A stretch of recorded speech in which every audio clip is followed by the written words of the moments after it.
ماہ رمضان میں دنیا بھر میں بہت سارے موضوعات ڈسکس ہوتے ہیں، تفسیر قرآن، تربیت اولاد، مختلف اخلاقی موضوعات، یہ سب اچھے ہیں، لیکن ہم سے خداوند تبارک و تعالیٰ نے کیا مانگا ہے؟ یہ مانگا ہے کہ ماہ رمضان میں ہم تفسیر سن لیں کسی سورے کی یا کسی اخلاقی موضوع کو سن لیں، ہاں وہ بھی ثواب، اس کا انکار نہیں ہے، لیکن پڑھنے والے پر واجب ہے کہ وہ سننے والوں کو حکم خداوند تبارک و تعالیٰ کی جانب توجہ دلائے، اور جو ان پر واجب ہے اس کی جانب متوجہ کرے، اور سننے والوں پر واجب ہے وہ بھی تقاضا کریں کہ ہمیں یہ ہم پر واجب ہے اور یہ ہمیں آ جائے۔ اب لہٰذا بعض مسائل ایسے ہیں کہ ممکن ہے کہ بعض مومنین کو اس کی ضرورت ہو تو وہ فون بھی کر سکتے ہیں، اور بعد میں اور پہلے بھی ہم سے کہہ سکتے ہیں، مشورہ بھی دے سکتے ہیں کہ اس مسئلے کو ڈسکس کر دیا جائے۔ اسی طریقے سے نماز کے بھی کچھ مسائل بیان کریں گے، کیا واجبات ہیں اور کیا مستحبات ہیں، کیونکہ بعض دفعہ مستحبات چھوڑنا واجب ہوتا، اذان اقامت کا بہت ثواب ہے، بعض دفعہ اذان اقامت دینا جائز نہیں ہوتا، مثلاً کب؟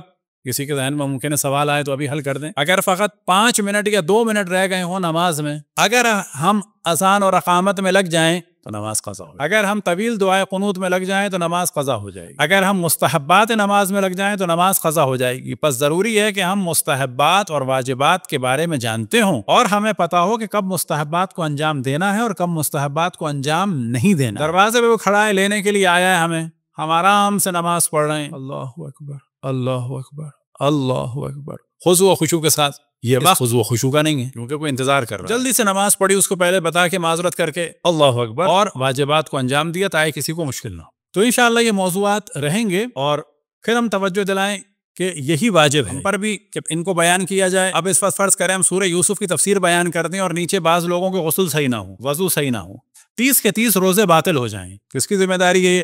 یہ ذمہ داری ہے ایک مبلغ کی، چاہے وہ مولوی ہو چاہے وہ غیر مولوی ہو، اور یہ ذمہ داری خود مومنین کی بھی ہے۔ البتہ ہم تو اس پہ توجہ نہیں دیتے کہ کون کیا کہہ رہا ہے اور کیوں کہہ رہا ہے اور کتنا کہہ رہا ہے، اور کہہ رہا ہے کہنے دو، ہمارے استاد کہتے ہیں جو اپنی تمہاری ذمہ داری انجام دو، ثم ماذا، بس یہ کو کیا کر لو گے، پھر کیا ہوا، نہیں کیا 5 لوگوں نے پسند تو کیا ہوا، ان 5 لوگوں کا خیال کریں کہ اللہ سبحانہ و تعالیٰ کا خیال کریں۔ تو ماہ رمضان کے جو اول تو ہمیشہ اس موضوع پہ توجہ رہنی چاہیے، لیکن خصوصاً ماہ رمضان میں، کیونکہ ایک بڑی تعداد آتی ہے، اور خصوصاً وہ آتی ہے بالکل افطار سے 5-10 منٹ پہلے، تو بہت ہی اہم ٹائم ہوتا ہے۔ اسی وجہ سے آج ہم پہلے مرحلے میں بیان کریں گے ماہ رمضان کی مناسبتیں، اور گو کے مسائل واجب ہیں انہیں ہم بعد میں بیان کریں گے۔ کیوں بعد میں بیان کریں گے؟ تاکہ زیادہ سے زیادہ مومنین جو ہے وہ ان کو ایک چیز کی جانب توجہ ہو جائے، اور پھر بعد میں بھی توجہ دلاتے رہیں گے، اور یہ ذمہ داری ہے مومنین کی کہ وہ اس جانب متوجہ رہیں کہ اب اگر مثلاً بیچ کی تاریخوں میں مجمع ایک دم سے ہو جاتا ہے 2100، تو ہماری ذمہ داری اور بڑھ جائے گی، اور آپ کی ذمہ داری بھی بڑھ جائے گی کہ پرابلم کریٹ نہ کریں، کیونکہ ان اللہ کے بندوں کو کون مسئلے مسائل بتائے، تو ان کو ہم اتنی تفصیل سے تو نہیں بتائیں گے، لیکن تھوڑا سا بتانا تو ہم پر قطعاً واجب ہے۔ ہاں یہ تو نہیں ہو سکتا کہ ہر روز ہی ہم غسل سکھائیں،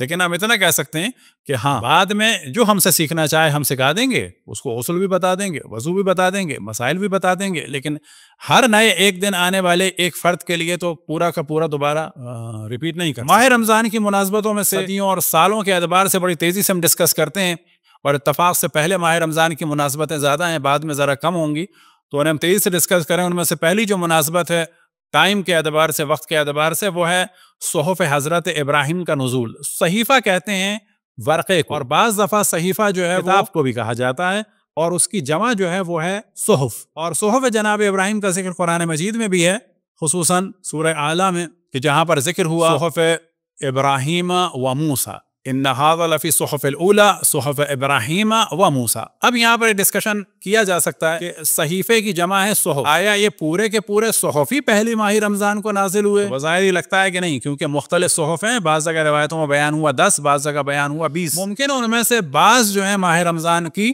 پہلی تاریخ میں نازل ہوئے ہوں، بعض ضرورت کے تحت، جس طرح سے آیات رسول اللہ صلی اللہ علیہ وسلم پر مختلف ایام میں نازل ہوتی تھیں، یا یہ کہ ہر دفعہ ماہ رمضان میں نازل ہوتے ہوں، لیکن بظاہر یہ لگتا ہے کہ کچھ جو ہے وہ نازل ہوئے ماہ رمضان کی پہلی رات میں۔ پھر 8 ہجری کو، اب زمانے کے حساب سے ہم چل رہے ہیں، تو غزوہ طائف ہوا۔ اب یہ ذہن میں رکھیں کہ غزوات کے بارے میں ہمارا ایک طویل ڈسکشن ہے، انشاءاللہ دوبارہ بھی اس کو کریں گے۔ عام طور پہ کہہ دیا جاتا ہے کہ 76-78 غزوات اور جنگیں ہیں، یہ کہنا صحیح نہیں ہے، بالکل صحیح کیوں نہیں ہے کہ یہ سب کی سب جنگیں نہیں تھیں، ایسا لگتا ہے کہ یہ سب کے سب جنگوں میں ٹائم گزر گیا۔ ہاں عام طور پہ جنگیں وہ تھیں جو دشمنوں نے حملہ کیا، کچھ جنگیں تھیں کہ جن کو ہمارے غزوہ کہہ دیا گیا، آپ کو تعجب ہوگا، یا تو وہ کیا تھی؟ وہ تھے گشتیں۔ گشت کی کیا مراد؟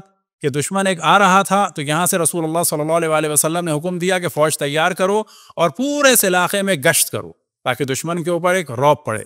کبھی بھی بعض ایسے ہیں غزوات کے دن میں کبھی کوئی نہیں مارا گیا. اسی طریقے سے بعض گشتے ہیں اور بعض ایسے ہیں کہ امکان تھا کہ جنگ ہو جائے، محاذ تک گئے اور واپس آ گئے. تو خیر انہی میں سے ایک ہے غزوہ اور 9 ہجری کو ہوا غزوہ تبوک. اب غزوہ تبوک کے بارے میں کہا جاتا ہے کہ وہ پہلی رمضان کو ہوا، تو یہاں پر یہ جواب ہے کہ وہ پہلی رمضان کو شروع نہیں ہوا، وہ رجب میں شروع ہوا تھا. واپسی جو ہے رسول اللہ صلی اللہ علیہ وسلم کی یا پہلی رمضان کو ہوئی اور یا جو ہے وہ مثال کے طور پہ بعض جگہ ہے کہ 30 میں ہوئی. 30,000 3 رمضان کو 30,000 فوج لے کے رسول اللہ صلی اللہ علیہ وسلم گئے تھے. منافقین کا بڑا خطرہ تھا. مولا امیر المومنین کو واحد یہ جنگ جس میں لے کے نہیں گئے تھے، مدینے میں چھوڑ کے گئے تھے، اور اس کا بھی ایک فائدہ نظر آیا. وہ فائدہ یہ نظر آیا کہ واپسی میں 30,000 کی فوج سے آپ نے کہا کہ تم لوگ عام راستے سے جانا، خود آپ ایک مشکل گھاٹی سے گئے اور کہا کوئی یہاں پر نہ آئے سوائے حضرت عمار کے اور حضرت حذیفہ یمان کے.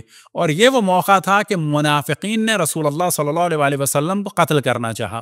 اب یہ کہا جاتا ہے کہ 12 افراد تھے یا 15 افراد تھے، بالآخر منافق تھے کہ جنہوں نے قتل کرنا چاہا، اور کیونکہ مولا امیر المومنین وہاں پر نہیں تھے لہٰذا اب یہاں پر کہا جاتا ہے کہ وہ افراد کے جن کو ہر وقت غصہ آتا تھا، اس موقع پہ اس کو غصہ نہیں آیا. اس ہائی بلڈ پریشر کے مریض کو یا جکی کو ہمیشہ غصہ آتا تھا، لیکن اس وقت غصہ نہیں آیا کہ تلوار نکالتے اور پوچھتے کہ جی کس نے پتھر گرانے کی کوشش کی، کس نے قتل کرنے کی کوشش. پھر 65 ہجری میں موت واقع ہوئی ہے مروان کی لعنت اللہ علیہ. یہ اس کو کہا جاتا ہے طرید رسول اللہ. رسول اللہ صلی اللہ علیہ وسلم نے اس کو اور اس کے باپ کو نکال دیا تھا. اہل سنت کے تیسرے خلیفہ نے یا تیسرے سیاسی خلیفہ نے، کیونکہ مروان چچا زاد بھائی تھا اور مروان کا جو باپ تھا حکم وہ ان کا چچا تھا، تو نہ پہلے کی جرت ہوئی مدینے واپس بلانے کی، نہ دوسرے کی جو ہمت ہوئی.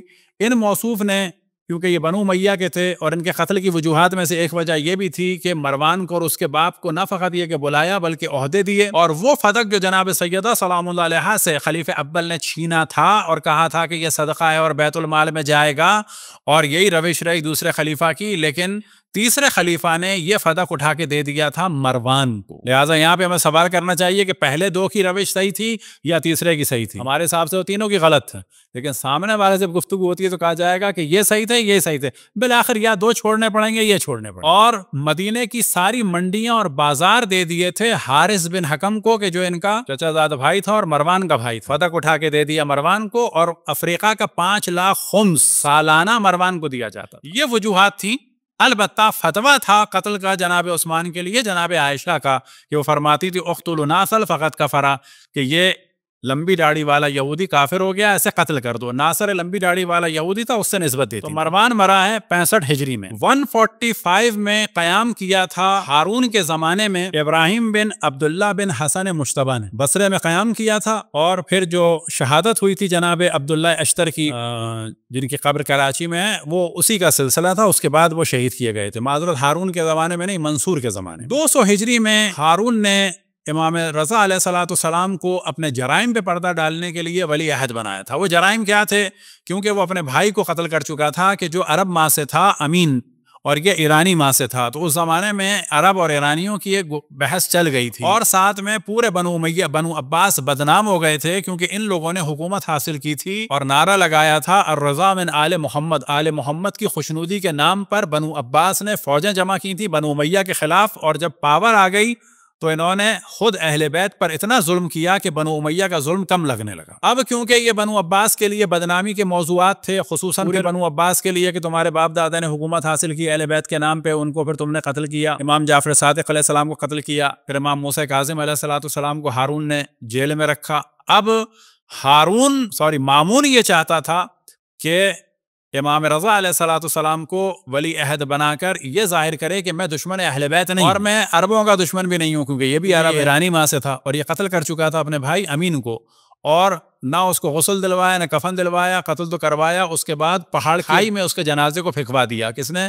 امیر المومنین نے. تو ہمارے امیر المومنین اہل بیت علیہم السلام ہے، دوسرے مکتب میں یہ ہیں. لہٰذا آج ہم جہاں بھی دیکھتے ہیں قتل عام و دہشت گردی، یہ انہی کے امیر المومنین اور اس سے پہلے سو کوڑ باز اصحاب کی مینٹلٹی ہے کہ جو اس وقت اہل سنت میں دہشت گردی پائی جاتی ہے. مثال کے طور پر بصر ابن ارطاد کے جس نے حضرت عبید اللہ ابن عباس کہ جو رسول اللہ صلی اللہ علیہ وسلم مولا امیر المومنین کے چچا تھے اور مولا امیر المومنین کے یمن میں گورنر تھے، ان کے بچوں کو ماں کے سامنے ذبح کیا، مسلمان خواتین کو پنڈلیاں کھول کھول کے بازاروں میں بیچا. یہ کون تھا؟ یہ خود ایک صحابی تھا بصر ابن ارطاد، اور کس کا جرنل تھا؟ معاویہ کا جرنل. یہ جتنی دہشت گردی آپ کو اہل سنت میں نظر آتی ہے، اس کو یہ جسٹیفائی کرتے ہیں انہی سو کال دشمنان اہل بیت، سو کال صحابہ کے ذریعے سے. تو اس نے اس کے ذریعے سے، بیعت کے ذریعے سے یہ چاہا تھا کہ اپنے دھبوں کو دھوئے، لیکن بعد میں یہ خود امام رضا علیہ السلام کی شہادت میں شریک ہوا. اور امام نے جب بیعت لی گئی تو فرمایا تھا اس دن کہ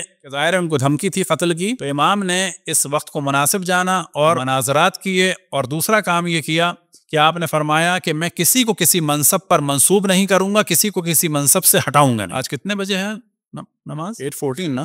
چلیں ابھی ہے 208 میں وفات ہوئی ہے نفیسہ خاتون کی. نفیسہ خاتون کو ہمارے یہاں اتنا زیادہ نہیں جانا جاتا، لیکن مصر میں نفیسہ خاتون کا مزار جو ہے بہت اہم ہے. وہاں پر ایک راس الحسین ہے، اور اسی طرح سے جناب نفیسہ خاتون کی قبر ہے. جس طرح قم میں حضرت معصومہ سلام اللہ علیہ کی قبر ہے اور ایک خاص اہتمام ہے، بالکل اسی طرح سے مصر میں قاہرہ میں حضرت نفیسہ خاتون کی. یہ حضرت نفیسہ خاتون کون ہے؟ یہ حضرت نفیسہ خاتون امام جعفر صادق علیہ السلام کے فرزند اسحاق معتمن کی زوجہ ہیں، اور یہ بیٹی ہیں حسن بن زید بن امام حسن کی. اور اہل بیت میں ایک مشہور و معروف ہستیوں میں سے ہیں جن جو مصر میں، اور ان کی قبر اس وقت جو ہے وہ تشیع کا ایک طرح سے اور اہل بیت کے چاہنے والوں کا مرکز ہے. ان کی وفات بھی 208 میں ہوئی، اور ظاہر ہے کہ پہلی رمضان کی مناسبتیں بیان ہو رہی ہیں. اسی طریقے سے ایک قول کے مطابق نائب امام اول خاص جناب حضرت عثمان بن سعید کی وفات کی تاریخ میں اختلاف ہے، لیکن ایک احتمال یہ ہے کہ وہ بھی 267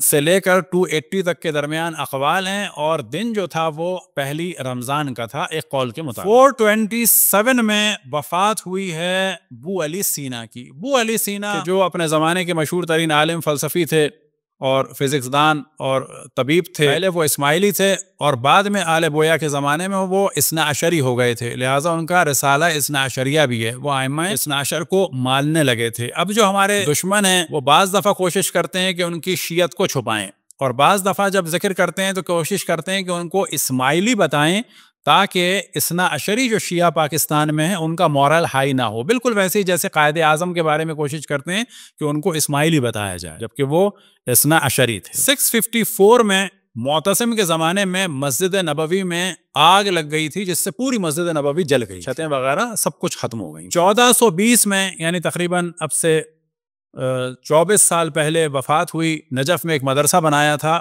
خود نجف ایک ہے، اور اس میں ایک مدرسہ بنایا تھا جامعۃ النجف کہ جو بہت ہی ماڈرن طریقے کا تھا، اور وہ بنایا تھا آیت اللہ سید محمد موسفی کلانتر نے. ان کی وفات ہوئی. تو یہ چند مناسبتیں ہم نے بیان کی.